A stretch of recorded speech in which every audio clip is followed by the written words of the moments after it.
Season 2, Episode 7, When to Stop and When to Not. Hello and welcome to How to Survive Until You're Published, because if you're drowning in words, then so are we, and you might as well not do it alone. So today we're going to talk about pacing, because it's super important. Yeah, so just like a quick sum up of pacing. Pacing is just like the general movement of your novel. I looked it up on Wikipedia. It says the speed at which a story is told. So it's like you're taking your character on a roller coaster ride and they're trusting you to make sure it's fun and that they won't get sick or bored. Yes. So, yeah. I think you meant to say reader, not character. That's okay. Yeah. Same thing. Yeah, no, because your character is going on a roller coaster, yes, right? That's true. So, Megan, how can you tell if your pacing is off? For me, I realize it's when I'm hitting writer's block. It usually means something about my pacing is off. So, and that's typically related to the plot. I'm either straying too far away from it. I've created a plot hole. But also if I'm bored writing it, someone's probably going to be bored reading it. Mm-hmm. And that is also a huge indicator to me that my pacing is off. And it wraps back around to there being a plot hole. I've strayed too far away from the heart of my story and what's excited me to write in general, and gives me writer's block. But also just because I'm an overwriter, that is also a problem that I have with pacing. Yeah, what about you? That can be a thing. So like for me, pacing is finding like the middle ground. You can't be going too slow or too fast. And I've read stories where like super awesome things happen and you're like feeling it and it's going and everything's awesome, and then like the characters get there and it just like slows and then just stops. Mm-hmm. Like the events stop flowing, things stop happening, like there is no drive to pull you to the next scene. Like there's nothing going. And so it's like you kind of forget why you're there. And then on the flip side, I've read stories that where you're moving so fast and so quickly and there's so much information and so many things to take in and you don't have time to like digest it all, and like events are scrambling on top of each other, and you're expected as a reader to understand like what's going on, and that kind of I mean on both parts you kind of lose the trust of your reader. Yeah, they're either bored or confused. Yeah. So this requires you to take a look at the story as a whole instead of like specific parts. You have to like pull yourself back and look at like the whole thing as a big picture. Yeah, and this is something as a reader that really, really stands out. Mm-hmm. Something I've noticed with some books I've read recently that have been having issues with pacing, like you said, they'll either stop, they're confusing. There's like this trend to write more episodic lately, and what I mean by that is it almost feels like they're writing for a TV show in a book format. Oh, interesting. And it doesn't quite hit the pace quite right. Mm-hmm. So I'm like trying to think small little plot lines. Yeah. Kind of like and it's like they're not, the overarching themes themes are not tying scenes together, or we are seeing too much of a scene where it's like, I don't care that the character brushed their teeth. Like this wasn't important at all to moving your world, your story forward, or like telling me anything about the character. Yeah. But that also kind of brings back to like the question of how can you tell that that's off? Another good way is if you have critique partners or like beta readers, alpha readers. Mm-hmm. If they're saying something's not quite right, not quite working here, with the story as a whole, it can usually point to like some of these common problems with pacing. Yeah, and like honestly, that might be probably your best way to figure it out. Yeah. Because like when you're so deep involved in your story and you've been analyzing it and picking it apart, like it's really hard to see those things. It's true, it is. Yeah, so it's like, but I mean, a good indicator is if you're bored writing it, but it would like the best indicator to have you point out specific parts would be to get a critique partner. Yeah, and that's super helpful. And I think being open to their critique, and kind of like we got this advice in our conference kind of bonus episode being a surgeon with your editing Yeah. and your writing rather than a cosmetologist. Yes. Yeah. Just because you will probably have to be ruthless and cut some of these scenes out. Scenes that could be important for you as an author to know, but aren't important for your reader. Yeah. So we're going to talk about what some common pacing problems are. One is being an overwriter. Word counts being off, which also falls into being a chronic overwriter. The scenes you're writing are not driving a story forward in the right way, or like there's a plot hole. So let's kind of like go through them. So first one, what do you mean by being an overwriter? So being an overwriter, it's when you are writing more in your story than like your plot points, if that makes sense. Your word count's just higher than it needs to be. Yeah. But I think it's like linked to making sure each scene serves a purpose. So I sent this Tumblr post by a friend that echoes the sentiment, where it talks about scene needing to either drive your character building, plot, or world building, and ideally it should be moving at least two of these things forward. So this is a common problem with pacing and like being a chronic overwriter. It means that you're writing scenes that might be important for you to get into your character's headspace and to understand, but it's not actually driving two of these things forward. It's not driving your plot forward. It's not driving your world building. Maybe it's just helping you understand your character, or maybe it's just understanding the world in a way that maybe the reader doesn't need to. Yeah. Here, let me make a comment really quick. Yeah. Just as like from my pantsing brain, those scenes that you're trying to discover, those are important for you. Yes. And it's kind of you have to accept that they are important, but you probably will need to cut them in the end. Yes. But like if you're not sure where you're going but you're like going somewhere, you can just write and kind of get the feel for it and see if this is where maybe I need to go, and then just cut it out and go back. Yeah, a common thing like for me with this is like not understanding when I need to time skip in my story, or especially with travel. Yeah. If travel isn't crucial to the story, we don't always need to see it. Yeah. And that's okay when it's just like okay to tell and snap to a time jump into the next important moment in the story. Like you might want to know how your character does the daily things, but it's not always relevant. Yeah. So my story is set in New York City, so I have my character going all over, but it's not always crucial to the story that we know what she passes by. I may need to show that she's being stalked or that the villain and the monster is getting closer in certain scenes, and those might be the scenes that I show her traveling. Yeah. But if it's like she's literally just taking the subway to get to the building or this next timepiece that's important in the story, I don't need to know how she feels about it, unless it's showing like how like it has elements of foreshadowing in it, or validating certain fears that you really want to place emphasis on for like horror, right? Then it might be okay, but you don't need 5 scenes showing that it's a little overkill. Or like another example I can think of is like if you're kind of reaching the climax of your story and your character's in prison, they're in their all is lost moment, we might not need to see their daily routine as we're really seeing them grapple with these mental struggles.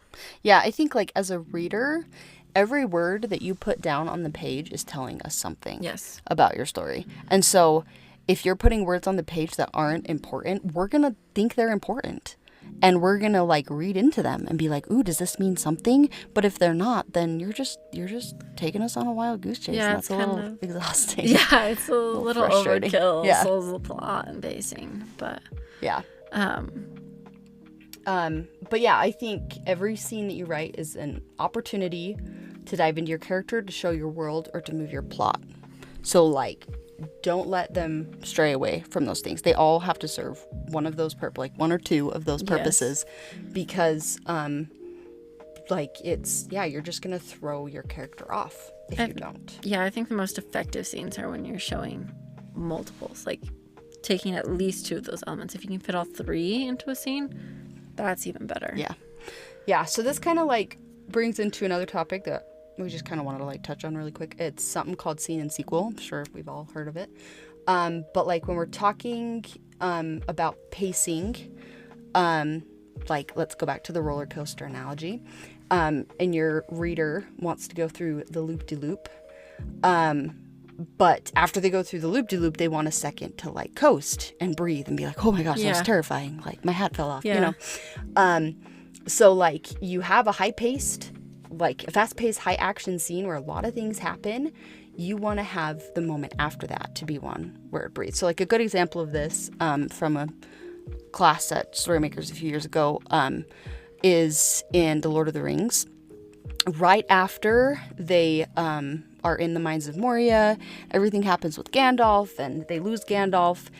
They climb out of the cave, and they all just have this moment kind of on the rocks where they're just Oh, yeah, that's a good example sad. of that. Yeah, They're just sad. And gives your readers an opportunity to grieve with the characters. yeah, and like Boromir kind of has to push them to like keep going, but they give us that moment to just like relax. And I think that's super important with your pacing, because if you're just doing action upon action upon action, it's exhausting. It is, yeah. Like mentally and emotionally as a reader, you have to balance them out.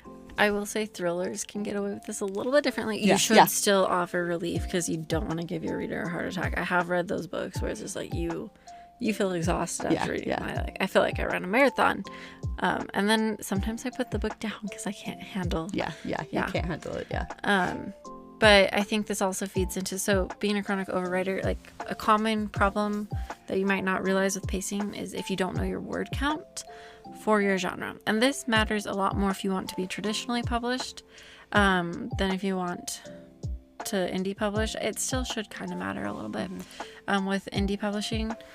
But this is something I noticed again as I switched genres. Something was off with pacing, and I wasn't making my pacing tight enough for like a horror thriller suspense novel. So look at the common word counts. I was hitting beats on a fantasy novel word count that's somewhere from 80,000 words to 100,000 words. Not my genre word count. So like with a thriller, you want 70 to 90, and it's more like it's going to be 70,000 to 80,000 in those genres. So obviously some of those scenes and those beats are coming a lot quicker, a lot sooner, and that might be why your pacing feels off. But just kind of like a little side note plug, especially if you are trying to get traditionally published, look at updated word counts from publishers and publishing houses of what they're accepting for genres, because after the pandemic they have changed. Especially like fantasy, and if you're a debut author, they're not necessarily going to risk your 150,000 word epic like they would have, just because cost of everything's gone up. And I heard that from an agent, so just side note plug thing. Yep, totally agree. But yeah, okay, so how do you overcome problems with pacing? Kind of did talk about this a little bit, but sorry, I'm talking a lot. I'd say like read in your genre. It will help you learn the pacing. Yeah, like reading kind of just, story kind of comes, like it just gets inherent into your brain, and so you'll be able to like see it kind of naturally as long as you're consistently reading. And I mean, I know we have a lot to do as writers, but reading needs to be your like relaxing time and your research time in one. And it helps. Sometimes you need to take a break and consume media before you can like produce your writing and your art. I also liked what you said about getting like a critique partner for someone to read it. That's that kind of going along with that. It's like, it's really one of those things that you can only see if you step back. And that's like, if you have a critique partner or a beta reader look at it, they are taking a step back and they can like give you the overall. But if you're trying to dig a little deeper, just make sure your scenes serve those purposes. They're really important. Yeah, and then like you kind of, I don't know, just if it doesn't, try to give it a purpose or cut the scene. So our next question, what are some novels you feel like are good examples of pacing? So my first one is Verity, and I'm going to just put an asterisk by this. I read it because I wanted to research the genre, and I can't necessarily recommend this one to everyone because the spice level was really intense and even like above what I would read. But the pacing of this novel was incredible, because she just lulls you into this false sense of security and then snaps you back into the tension with one line.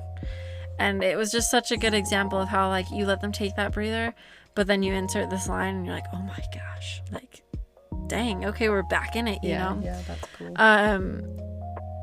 So it was a good example of pacing for that. Yeah, for me, I'm reading the Stormlight Archive by Brandon Sanderson. So, The Way of Kings. I'm on Oathbringer right now, but I just like, I don't like, his books are huge. First of all, they're really long, but the way that he paces them, like I remember when I was first told about them, and like you see the size of the book, you see like, the oh, size of man. the book, and you're like thinking like Lord of the Rings, like this is gonna be so boring. Lord of the Rings is amazing, let's just say, but the way that Brandon Sanderson paces it, it keeps you going. Like, it makes you want to keep going. It makes you glad that it's 1,000 pages long, because it just keeps you there. And it's cool because he just, like, he balances everything out, like the world building and, like, the character development. He balances it out so well. He just, like, keeps going. Yeah. I think also just with his pacing, the Sanderland, if you are familiar with it at all, it's like the last 200 pages in any of his books, or like the last 90%, just everything happens, and it's so intense of a climax, but it's just so well written and overlapped. It's incredible. We could do an episode all on that, and we should. Awesome. Another example that I can think of is Hunger Games. She does a really good job of making sure that every scene has a purpose, that it is driving character, world development, and plot. Because if you think about it, with the train ride, right? We do actually get a bit of the train ride from Katniss going from District 12 to the Capitol. In some books, a train, and if she'd written it differently, a train ride could be really boring. We don't want to just see how they sat on the train. But she used these key moments to, like, show the differences between the Capitol and District 12 and just what they're getting into, if that makes sense, and kind of establish some of the relationships between the characters. So I thought it was really good at building just how she's feeling, Katniss is feeling about everything, as well as just building that world and really making the reader feel the world. Yeah, that's awesome. I love that. Okay, and then another example is, I mean, Harry Potter, because I just love Harry Potter. But I recently listened to them, and it kind of blows my mind every time I listen to them. Her books take over, like, or this span over an entire school year, like 6 months, and there are like months at a time that she skips because they don't have any relevance. And just the way that she does it, she kind of zeroes in on like the important parts and then steps away and zeroes in, but she's still building. Like during Christmas time is like the coolest part. There's never really any specific like Christmassy scenes, but you're feeling it because she's talking about true, what's going on, and it's kind of cool.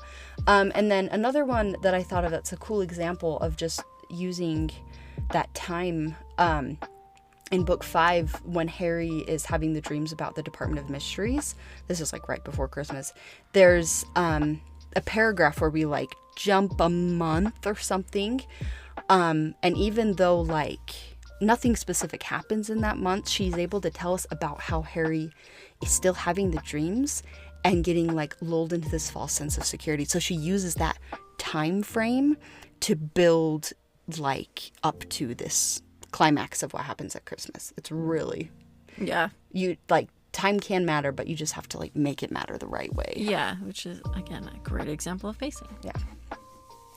The third example I can think of is in 27 Days by Alison Jervis. I love that book, and I cannot recommend it enough to people. Yes, it's so good. And I love that we've become friends with her. Yeah.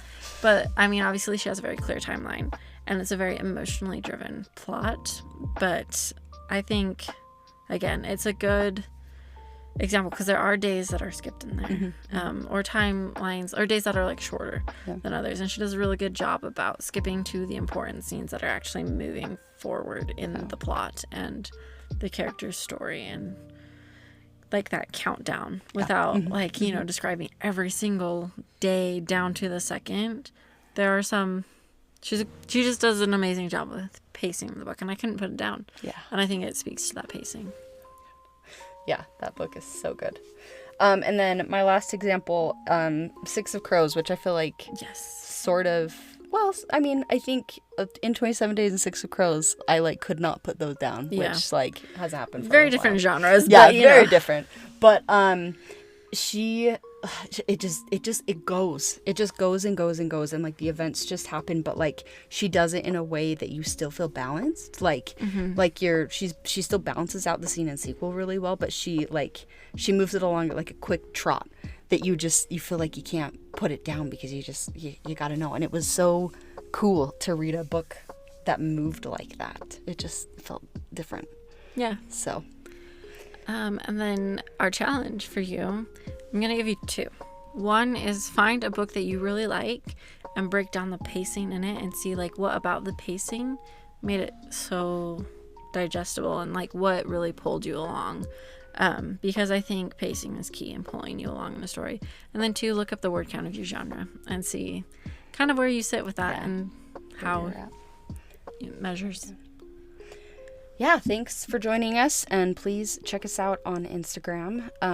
We are a writer's tag name, A Writer's Survival Guide, and then our website is awritersurvivalguide.com, and then we're also on Facebook, YouTube, How to Survive Until You're Published. So check us out.